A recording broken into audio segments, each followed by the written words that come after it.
No mai, haere mai, piki mai, kake mai. Kia ora and welcome to 30 with me, Guyon Espiner. 30 minutes, one guest, no cuts. What we record is what you get.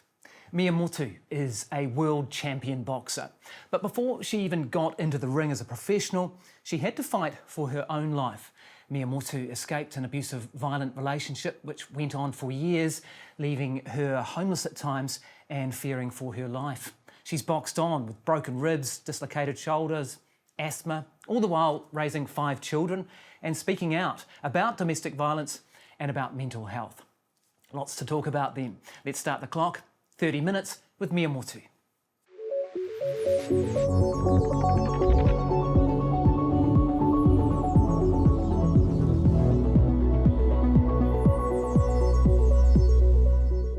Mea Motu, kia ora. Thanks very much for coming in. Great to have you here. Kia ora, thanks for having me. You only started your professional boxing career in what, 2020?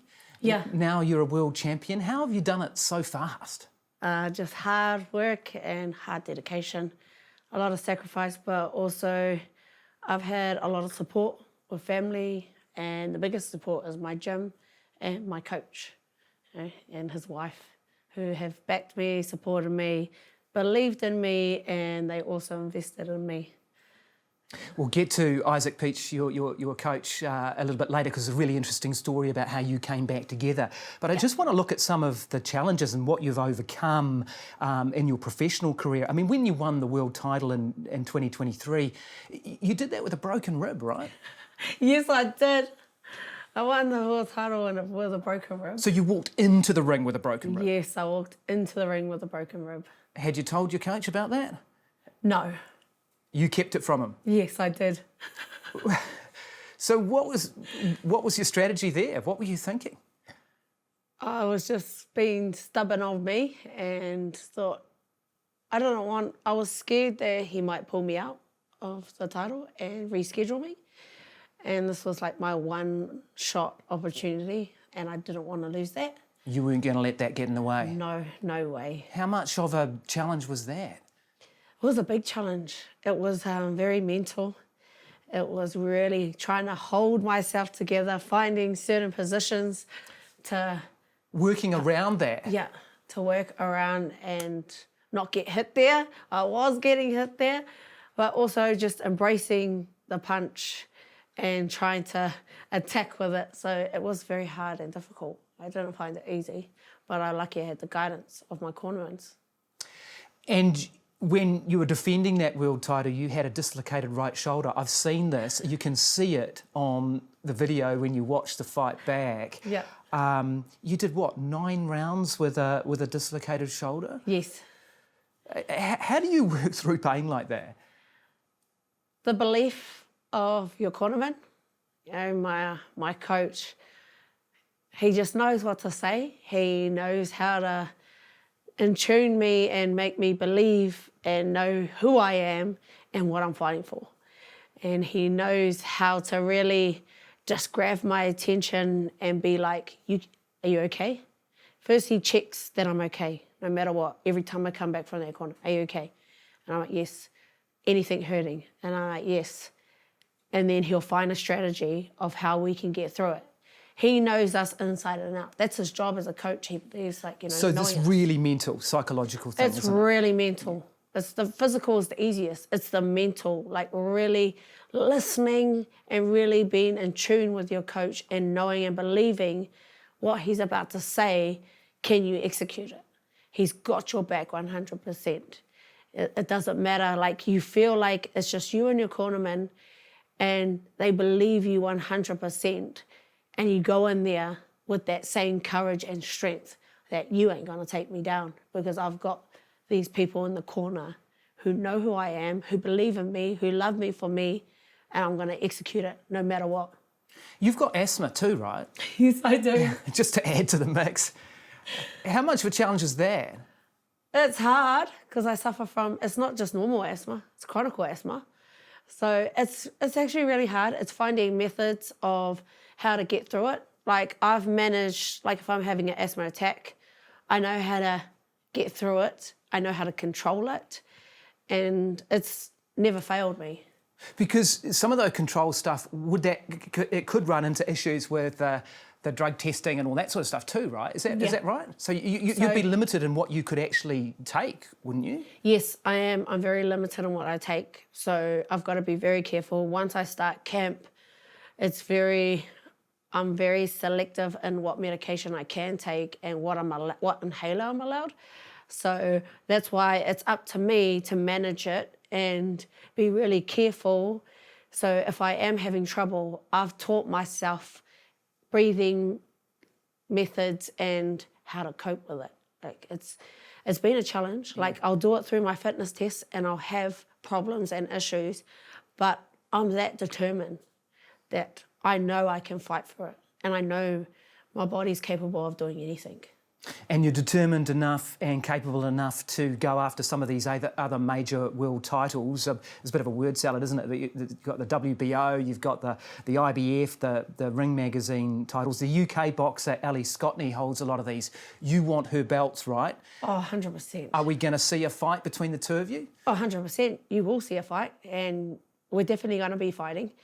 And it's just waiting for, because I'm number one, and she can't dodge me, so it's going to have to be mandatory. And fingers crossed it will happen this year. And if it does happen, which I'm 100% knowing that it's going to happen because I'm going to keep fighting till I get it, and I'll be the first New Zealander to unify multiple titles. That means to win a number of those titles. Yeah. Can you take her? Oh, 100%.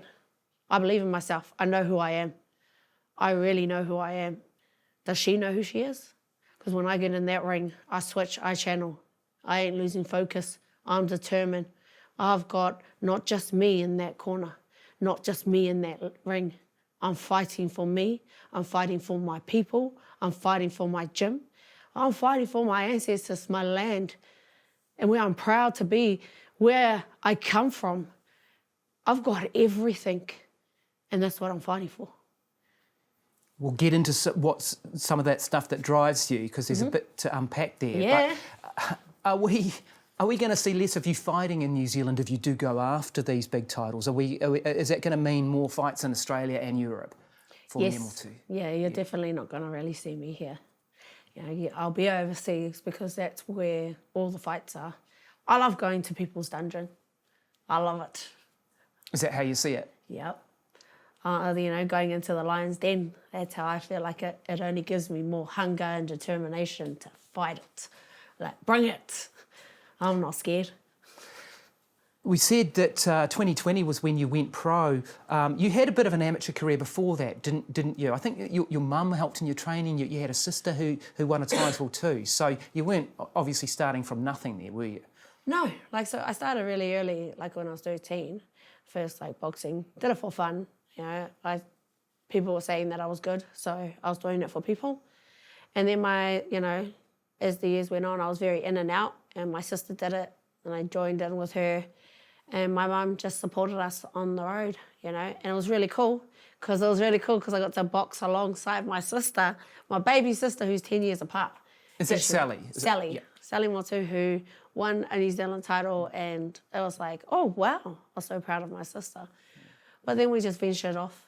Yeah. Tell me about coming into professional boxing and coming into Isaac Peach's gym in 2020.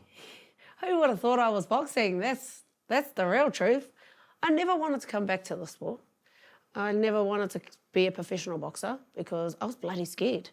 I didn't believe I was a power puncher. I was one, in amateur, I was a bloody person that would punch and run away. I was like, don't hit me, punch, run, I hated sitting there and punching and being I couldn't even power punch.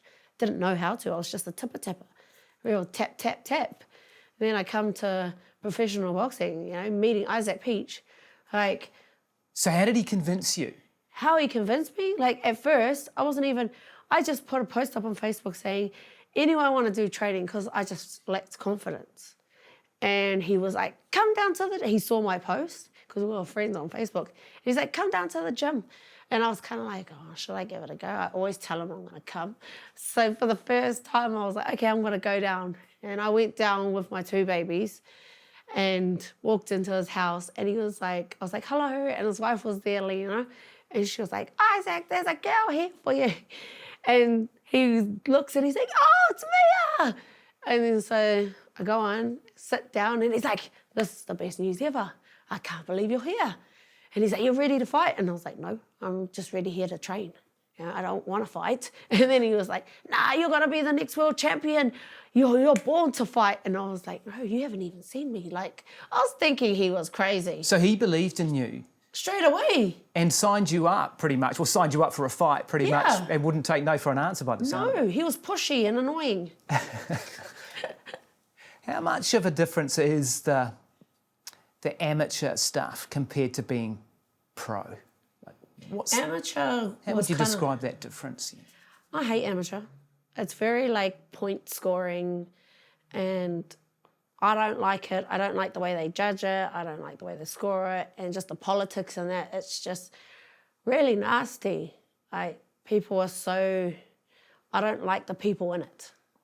You know, it put me off boxing completely as well, and so it's very light, pat, and dancing around. Whereas being pros, you got to bring your hurt game to that, don't you? Being pro is a lot slower and a lot more aggressive, and you learn more about the art of boxing.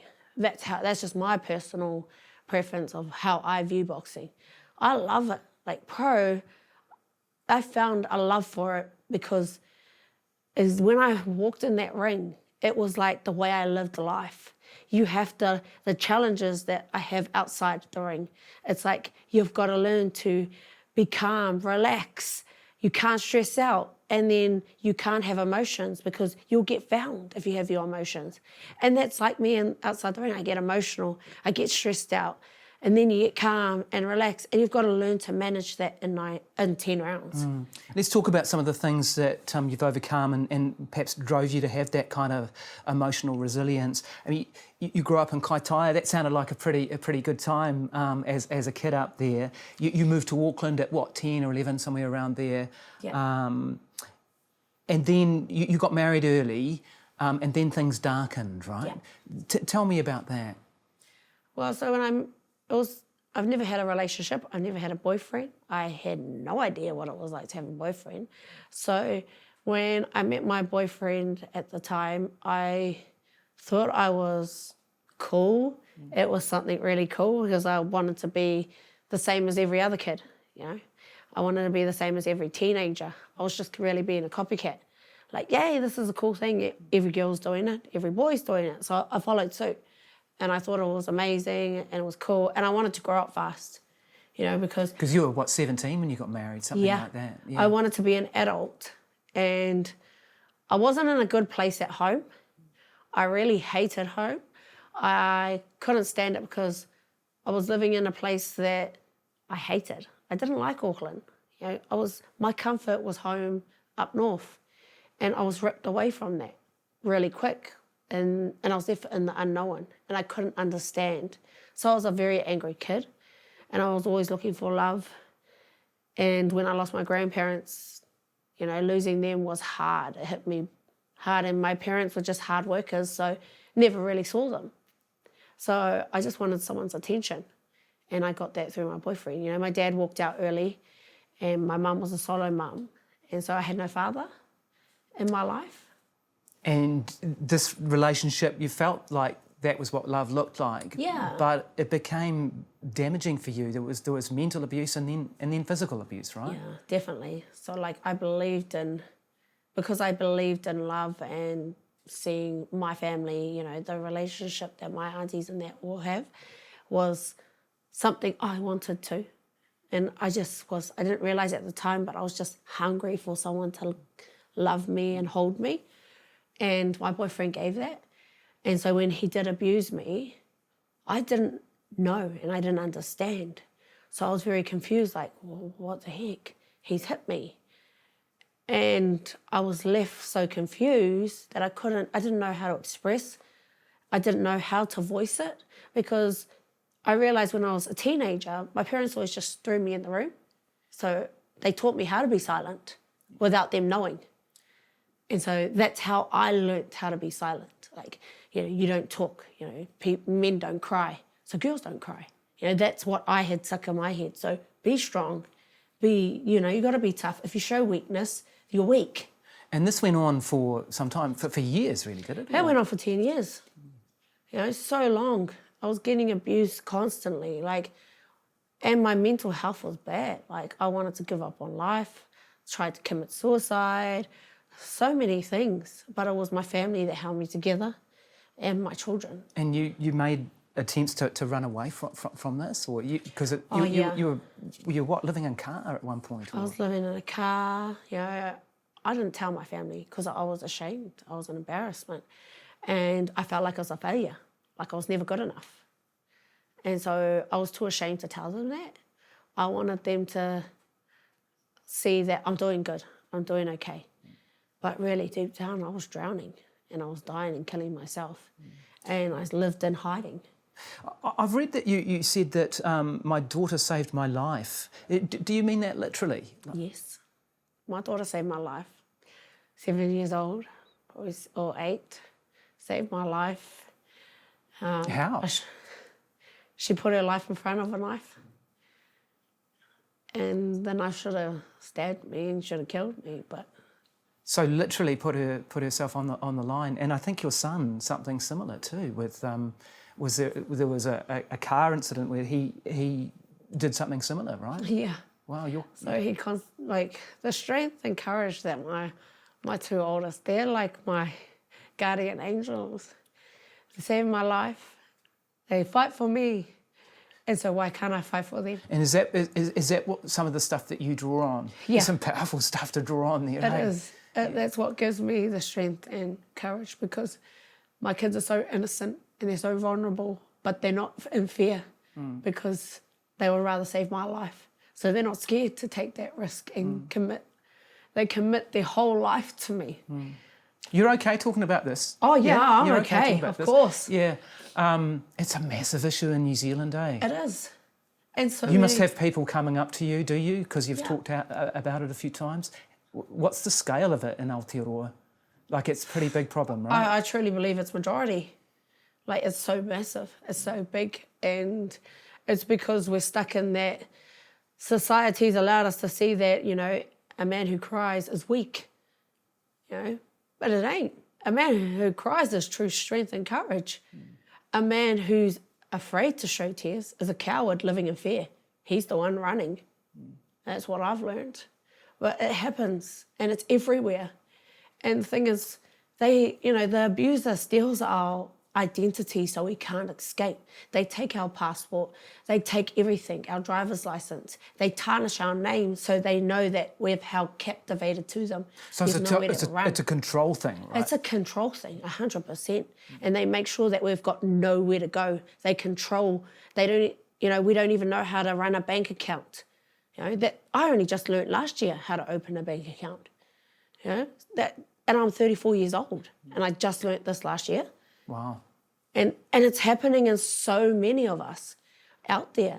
And, you know, the thing is, what made me, I struggled. I went to, the system failed me because I would go to the police and it would go through court, but I'd lose because I would have just me against how many gang members? 10 gang members.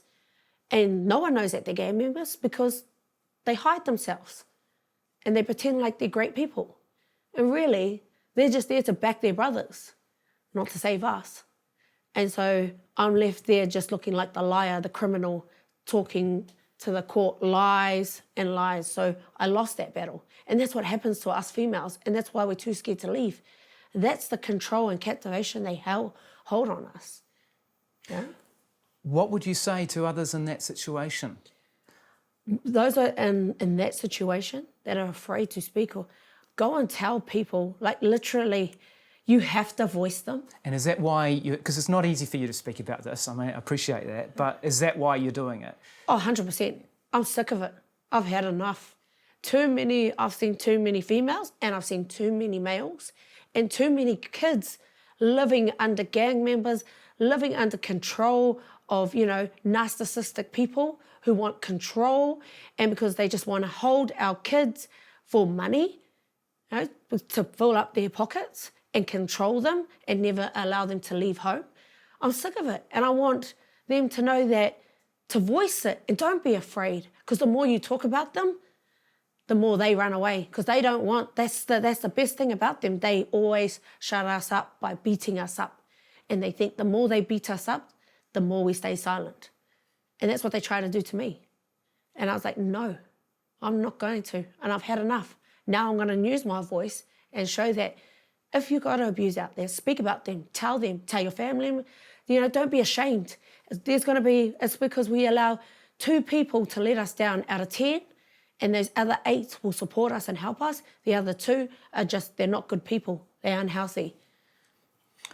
You've also become something of an advocate for mental health as well. I think you're with the I Am Hope charity, and you're an ambassador for them. Is that right? Yes, I'm an ambassador for I Am Hope. So that's something that you advocate for, that people should seek help when they need it, and it's okay to talk about that. Is that what motivates you there? Oh, 100%. That, it's everything I stand for. It's who I am. I Am Hope is, I had no hope, and the only thing that carried me was that extra little hope I had. Maybe, yes, I hope one day I will get out of this.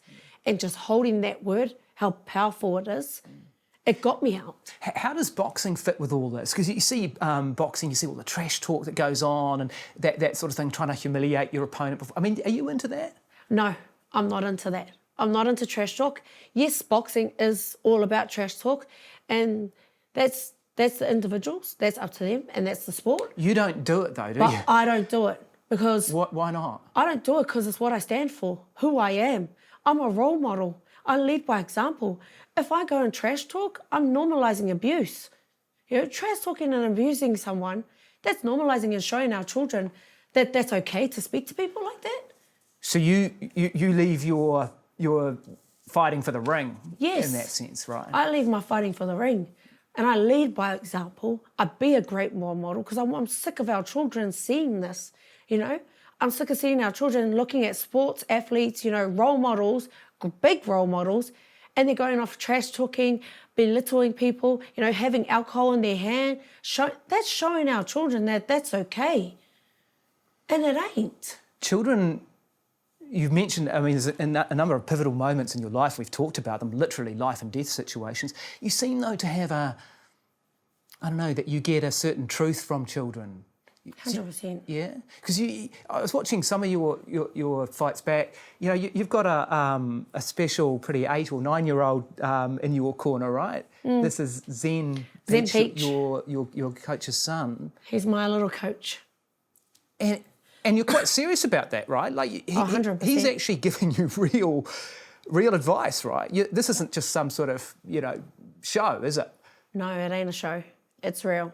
It's literally real. He works alongside me every day, sacrifices an hour or even 2 hours his time with me, and he just puts everything into me as much as he can, and he really believes me and backs me. That says quite a bit about you too, though, because a lot of people wouldn't take an 8-year-old, 9-year-old seriously, would they? No.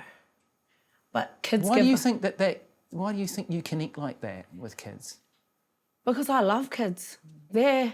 They're our next generation.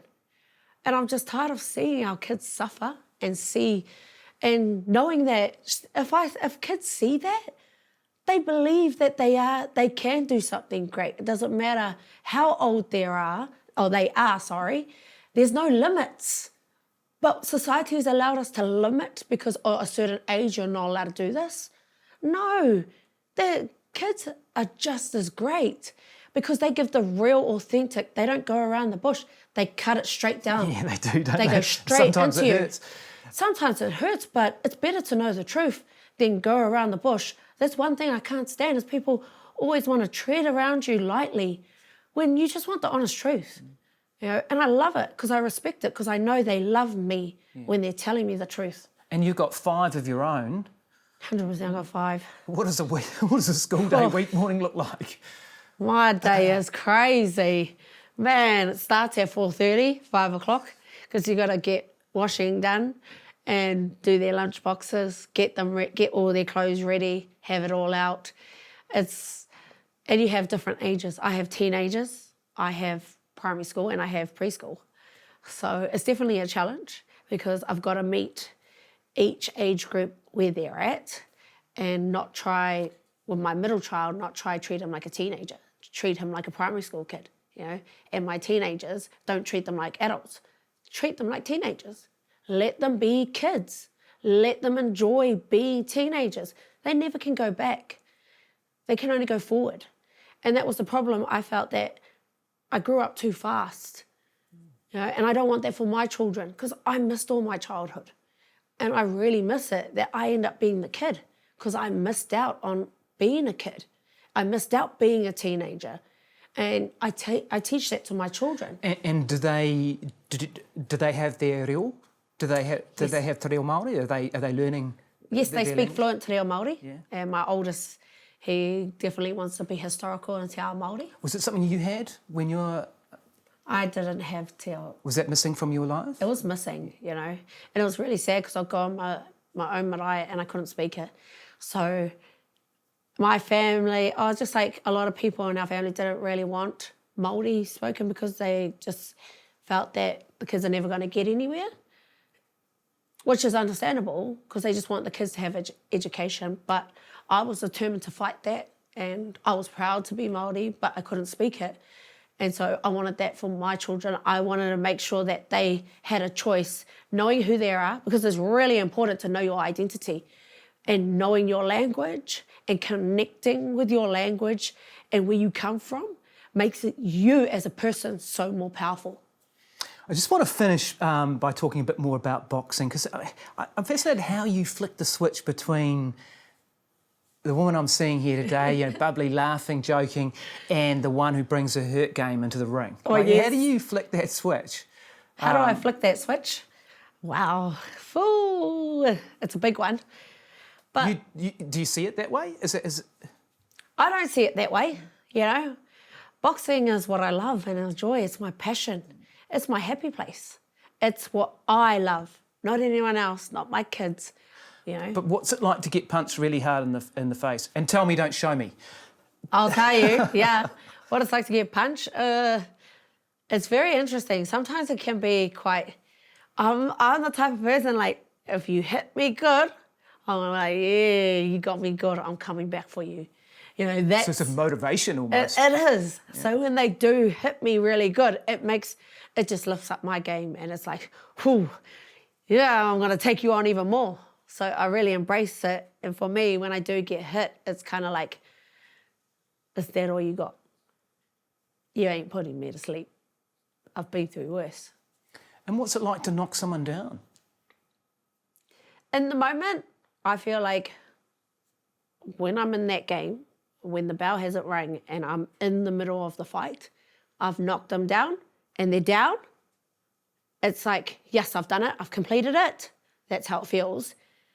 But then once that bell's finished or the rest quarter, I pick them up. They're still human beings. You know, it's the sport when I'm in the game, but as soon as the bell's finished, they're human. They're people. I still love them. I'll still pick them up because this is what I enjoy, but also I still treat them and respect them as people. Do you fight with anger? No, not really. If I do, then that's my emotions taking over. And is that not useful? That's not useful because you think angry. You look at it, when you're angry... Because people that's the thing, isn't it? Like, people think, you know, that fighting is anger and that's what they're seeing in the ring, but it's not like that. No, because when you're angry, you're tense, you're stiff, you lock. And you can tell with me. And I'm angry, I'll lock up. And then I've got to retrain myself to relax, be calm. And that's why you have training. You got to do all your mistakes in training and not be afraid to fail. Because failing it isn't a bad thing. It's actually a positive light. Because without the failing, you can't grow. Well, you haven't lost any fights yet, though, have you? Isn't it 19-0? 20. 20? Yeah. Yeah.